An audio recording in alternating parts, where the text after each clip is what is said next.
সব দোয়া বাদ দেন, একটা দোয়া করেন না, রব্বে করিম তুমি বড় রহমান, তুমি বড় দয়াবান, তোমার দয়া আছে বলে আমার মতো পাপী, আমার মতো জালিম আজকে তোমার দরবারে হাত তোলার সৌভাগ্য পেয়েছে। আল্লাহর কাছে সবসময় দোয়া করতে হবে পজিটিভ, নেগেটিভ কোনো দোয়া আল্লাহর কাছে করা যাবে। ইসলাম কি শিখাচ্ছে জানেন?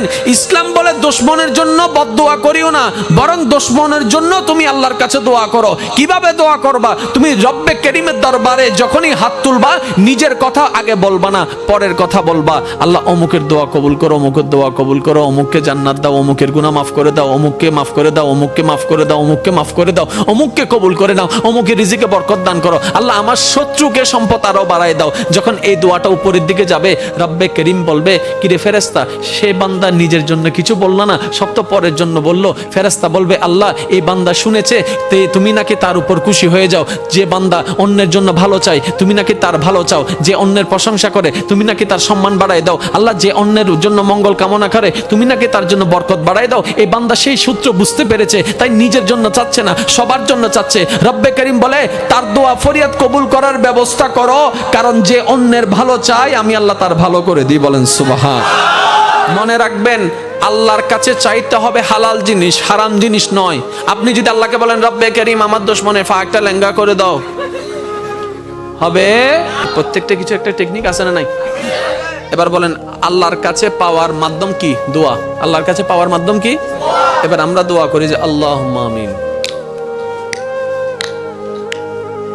ফেরেশতা হদ্দে কেঙ্গর হদ্দে ইতা হদ্দে আমি দোয়া করি দি অদিন দোয়া হইলে ডাহাতি কি?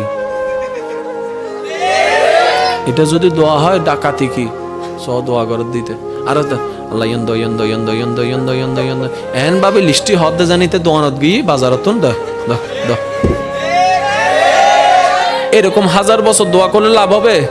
সব দোয়া বাদ দেন, একটা দোয়া করেন না, রব্বে করিম তুমি বড় রহমান, তুমি বড় দয়াবান, তোমার দয়া আছে বলে আমার মতো পাপী, আমার মতো জালিম আজকে তোমার দরবারে হাত তোলার সৌভাগ্য পেয়েছে। আল্লাহ তোমার দয়া আছে বলে আজকে আমি এখানে বসতে পেরেছি। আল্লাহ তোমার কাছে আমার একটা ফরিয়াদ। তখন আল্লাহ জিজ্ঞেস করবে, কিরে এত মায়া করে কথা বলতেছ, আমার কিছু লাগবে? তখন না বলবেন, ওনাকে কিছু বলতেই দিচ্ছেন, আপনি সব বলতেই আছেন। এবার আপনি বলবেন, যখন রব্বে করিম জিজ্ঞেস করবে, বান্দা কিছু লাগবে, তখন আপনি বলবেন, আল্লাহ কিচ্ছু চাই না। তো কিছু একটা চা, আল্লাহ কিচ্ছু চাই না, কিছু একটা চা। এতদিন তো অনেক চাইছস, লিস্টি বলছস, আজকে বলবি না? আল্লাহ না, আমার লিস্টি লাগবে না, তো কি চাস? এবার আপনি বলবেন, আল্লাহ আমি শুধু তোমাকে চাই। একটু বুঝেন বুঝেন